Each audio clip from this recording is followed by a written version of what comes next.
درنو لیدونکو السلام علیکم. ضیاءالحق امرخیل وایي طالب ډله دې مسلکي پوځ بیرته راټول کړي. د ننګرهار والي وایي طالب ډلې ته پکار ده چې د چارو له ټولیزو سره د افغانستان پاشل شوی پوځ بیرته راغونډ او په پښو ودروي.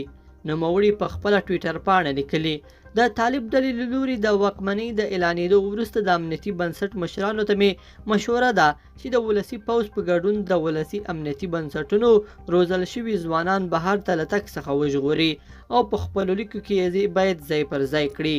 دوی د ټاټوبي د ازمایښتوالو اولادونو په توګه په دنده کولو ګټور دي. بلخوا د عربي متحده اماراتو بشري مرستې کابل ته راورسېدې.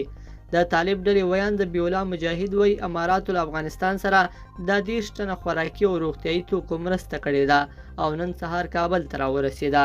ویل کېږي په دې کې تر ډیره خوراکي او روغتیایي توکي ګډ دي.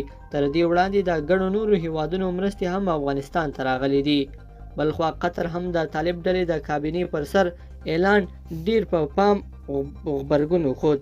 له ترکیې او امریکا وروسته قطر هم د طالب ډلې لخوا د لنډمهالې واکمنۍ کابینې ته غبرګون وښود او ډیروي چې د دوی کړنو ته په کتو به ورسره د اړیکو جوړولو پریکړه کوي. قطر وایي طالب ډله یو اسلام پاله ډله ده او هر څه چې کوي د یوې عقیدې له مخې یې کوي، خو په وینا یې دوی به یې هغه مهال په رسمیت وپېژني چې ژمنې او کړنې یې سره یو شان وي.